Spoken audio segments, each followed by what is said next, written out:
belakangku.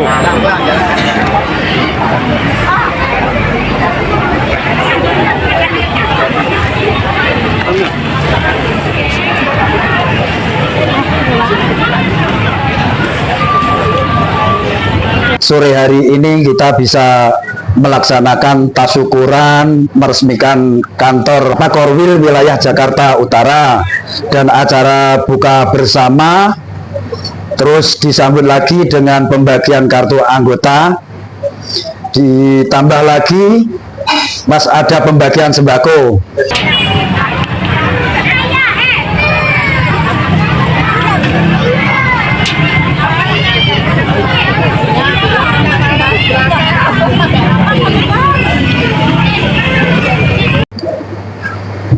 Memang BP Taskin ini adalah lembaga baru yang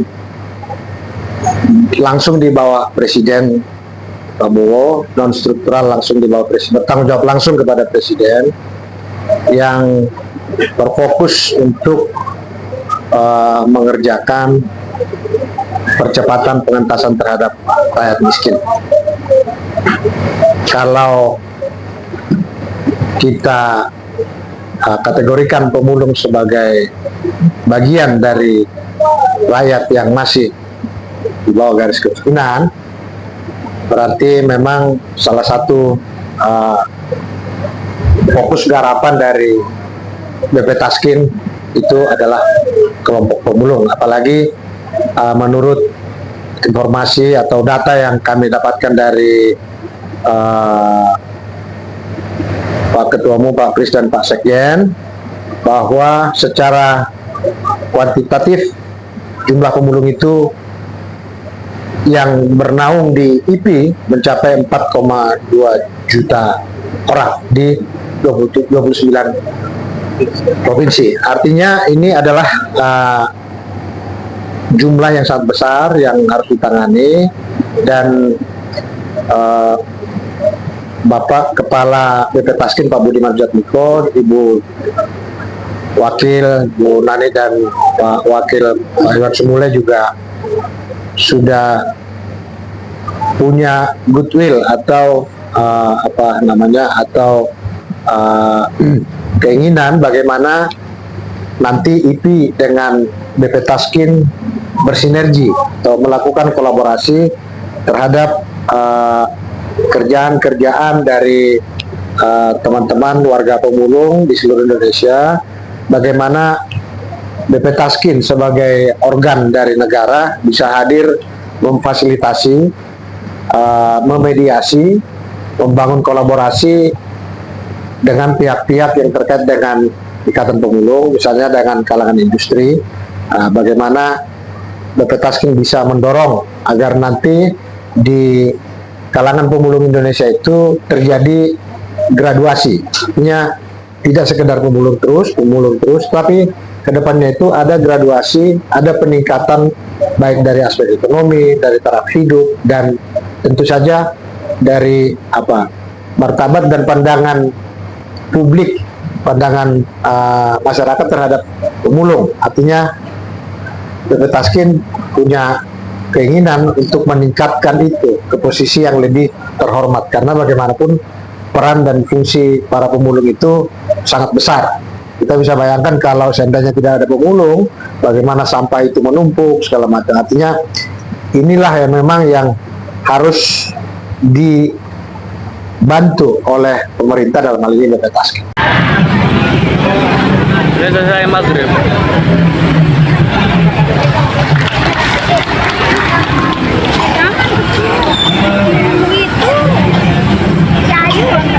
Ikatan Pemulung Indonesia ini berdiri di tahun 1991, tepatnya tanggal 31 Mei. Nah, IP berdiri di keinginan dari para pemulung pada saat itu tidak mau disamakan dengan istilahnya gepeng ya, gelandangan ekonomis, karena dia merasa dirinya persamaan profesi. Maka itu para pemulung di DKI mendirikan Ikatan Pemulung Indonesia. Saya pas di tahun 2014 didaulat oleh 18 provinsi untuk jadi ketua umum. Terus beranjak di tahun 2018 saya dan Pak Sekjen sosialisasi sehingga kita merasa udah kuat mengadakan Rakernas. Di Rakernas itu kita juga ada lahir beberapa program, salah satunya kawasan industri pemulung dan pemukiman, terus koperasi. Nah inilah di tahun 2020 saya bersama Le Mineral dengan Dupi melakukan sirkuit di Jawa Tengah. Dan selanjutnya untuk operasi kita juga sudah melakukan di Bangka Belitung, terus mau beranjak ke Kota Medan ya.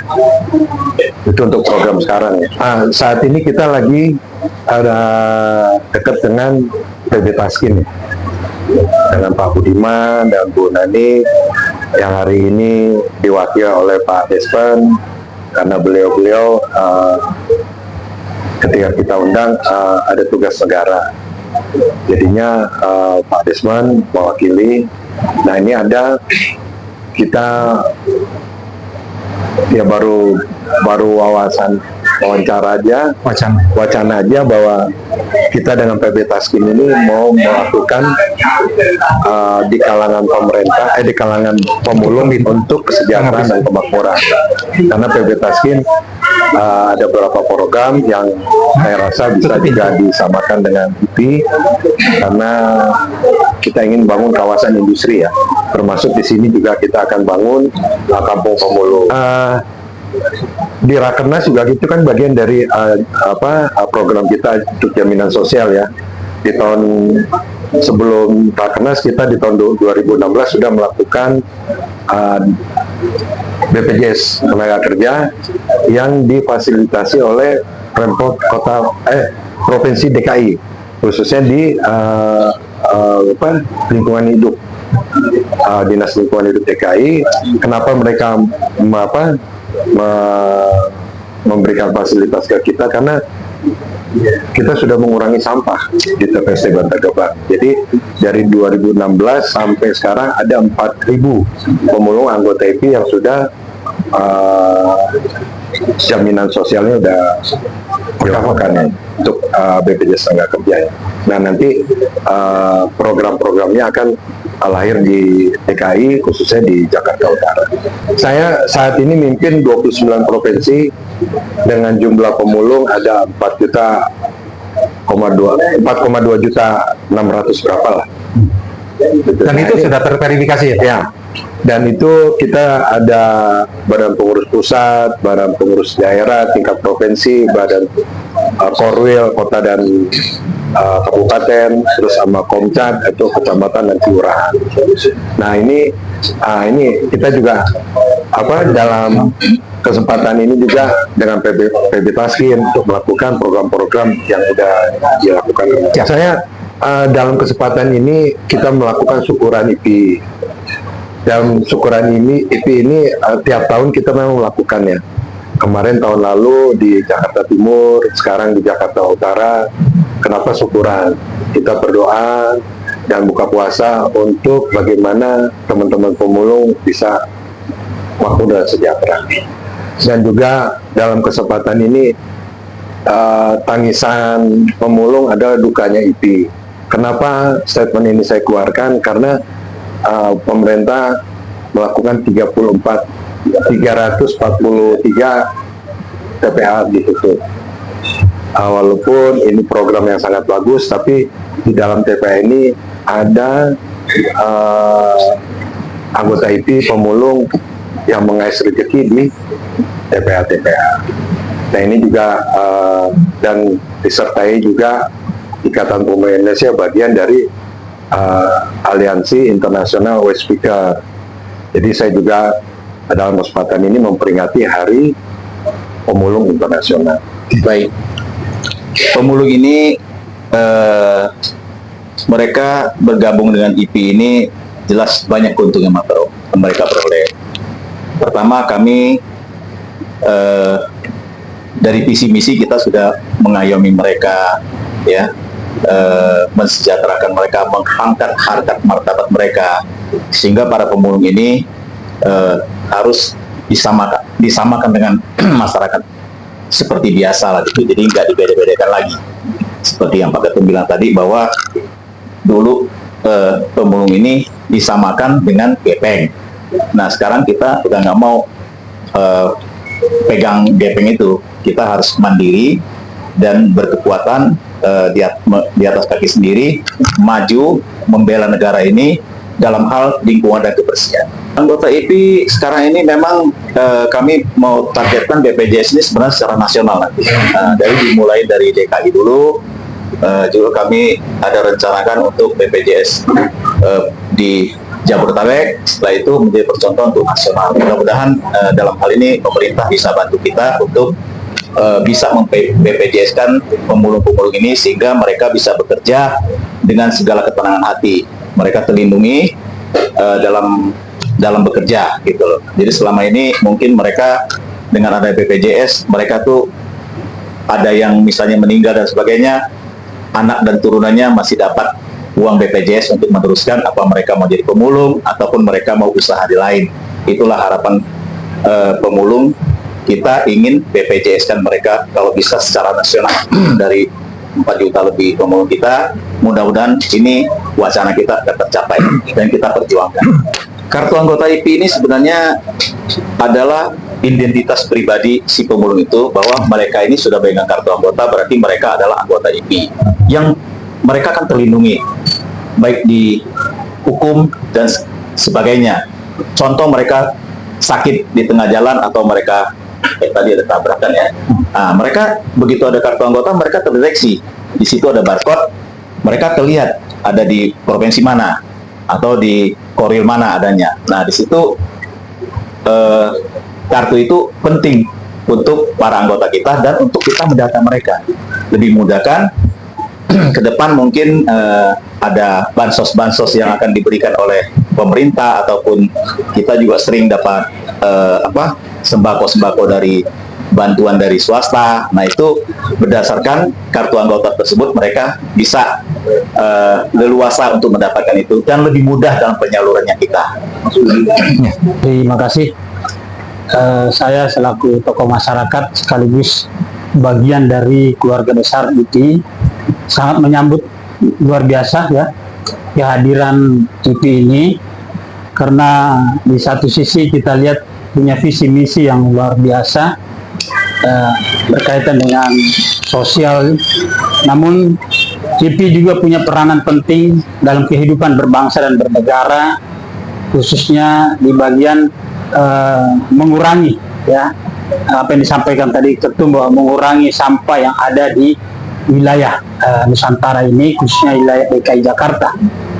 Namun tentu kita sebagai warga masyarakat Indonesia juga patut mengapresiasi ya, juga patut untuk mendukung setiap program-program dari IPI ini. Dan harapan saya selaku tokoh masyarakat dan juga bagian dari keluarga besar IPI, bagaimana kedepannya Ikatan Pemulung Indonesia ini mampu terus bersinergi baik kepada pemerintah pusat maupun pemerintah daerah, khususnya instansi Kementerian PB Taskin maupun LH, sehingga IPI ini tidak berjalan sendiri ya. Jadi ada dukungan, ada support dari kementerian, khususnya Kementerian PB Taskin maupun LH, agar IPI ini bisa berkembang ya, maju, dan tentu banyak anggotanya ke depannya ya, tidak lagi 4.000 sekian, tapi berharap di 2025 ini keanggotaan kepengurusan dari IPI ini bahkan luasan wilayah sampai ke 38 provinsi ini bisa tercapai sesuai apa yang menjadi harapan Ketua Umum dan Pak Sekjen. Itu harapan kami. Yang pasti ini panggilan hati. Kedua, saya punya historis bahwa saya dulu juga ini pernah merasakan sebagai tukang pemulung, Pak. Saya bagian orang yang terlahir dari kolong tol, pernah menjadi seorang pemulung juga, Pak. Masih banyak saksi-saksi hidupnya di sini yang masih hidup barangkali, Pak. Ya, namun saya bersyukur beralhamdulillah ya, Allah memberikan saya jalan untuk bisa berkembang.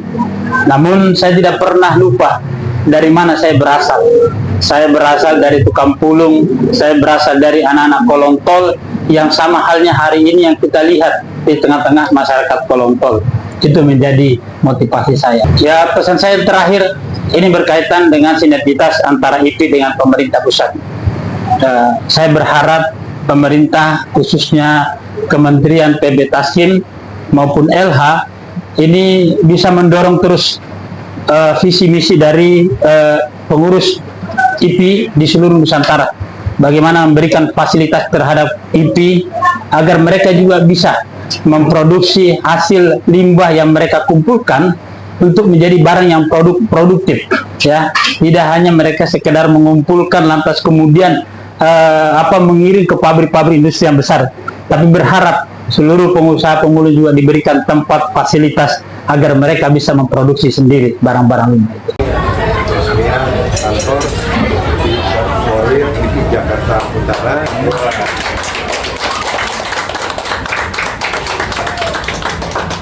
bisa berikan kepada Kepala Dewan Pembina Provinsi DKI Pak Daeng.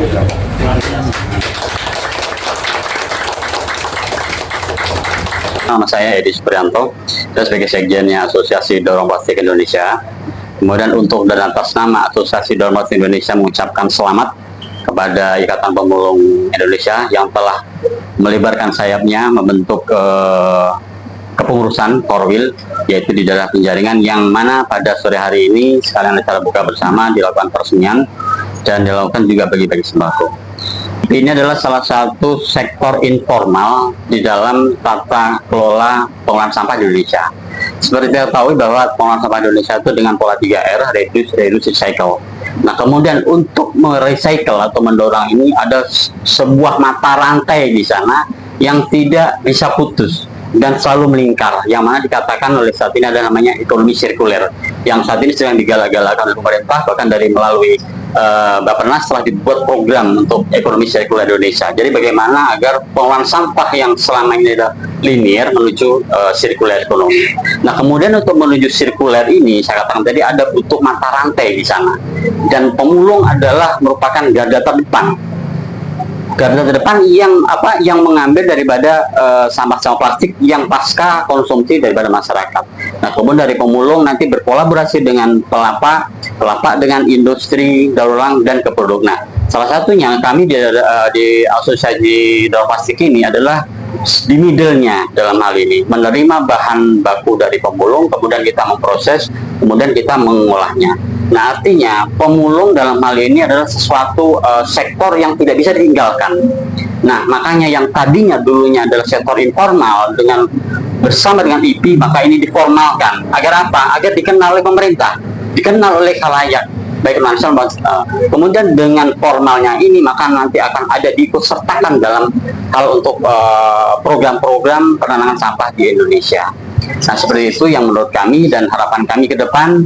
IP tetap terus berkarya, dan tentunya saat ini yang diperlukan adalah kolaborasi baik pemerintah, swasta maupun dengan masyarakat.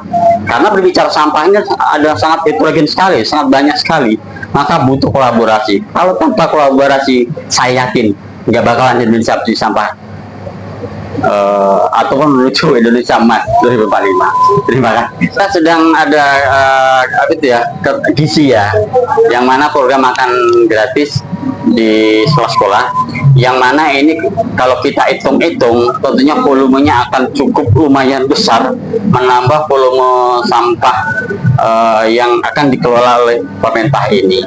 Nah, tentunya ini harus dikelola juga dengan baik dari hulu sampai hilir. Bagaimana di sekolah-sekolah tersebut diberikan edukasi bagaimana agar pemilahan sampah itu dari hulu antara sampah organik dan non-organik.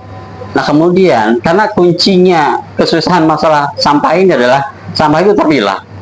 Karena sistem daur ulang plastik itu, sistem daur ulang plastik maupun daur ulang lainnya, itu sampah itu bisa diolah ketika dilakukan pemilahan. Nah, masalahnya sekarang adalah kurangnya pemilahan dari sumber. Sehingga berkaitan dengan ini, dengan adanya program makan siang gratis ini, timbulan sampah terutama yang di sumber yaitu di sekolah-sekolah itu harus dilakukan edukasi pemilahan saja deh. Nggak usah yang sampai 3 atau 4 jenis, cukup 2 aja, organik dan non-organik. Nah kemudian untuk organik ini itu sudah banyak inovasi-inovasi yang dilakukan, yaitu dengan adanya petani-petani maggot yang mana sampah organik itu dilakukan pengolahan menjadi maggot, kemudian selain menghasilkan maggot juga menghasilkan pupuk organik. Nah ini sudah banyak dilakukan, sehingga dan bahkan dari teman-teman maggoter itu nggak cuma mengolah sampah organik jadi maggot kemudian dijual, nggak, tapi dia ada fase lagi ke depannya bagaimana untuk inovasi peternakan, ya peternakan, baik peternakan lele, peternakan ayam. Nah sehingga itu nanti akan membuahkan sebuah sirkular ekonomi, dan tentunya ini harus wajib didukung oleh pemerintah. Harga plastik bekas itu naik turun, suatu saat sampah plastik itu harganya sangat jatuh sehingga para pemulung sampah enggan mengambil. Kondisi ini menyebabkan rawan banjir. Kita harus banyak terima kasih pada para pemulung sampah. Oke? Permisi Pak. Ya, Boleh ngobrol sebentar Pak? oh silakan. Nama Bapak siapa? Saya Pak Wuyu. Oh gitu. Iya. Oh Bapak kerjanya apa? Ini ngumpulin ini barang-barang bekas. Bapak kira-kira satu hari ini penghasilannya bisa dapat berapa Pak? Ada tuh, ada 30, ada 20. Buat istri anak ya Pak? Istri udah almarhum. Iya, saya tinggal sendiri. Anak udah ikut suami. Oh gitu. Iya. Pak, jadi gini Pak, Iya. kebetulan saya itu mau pulang. Nah, Oh iya. saya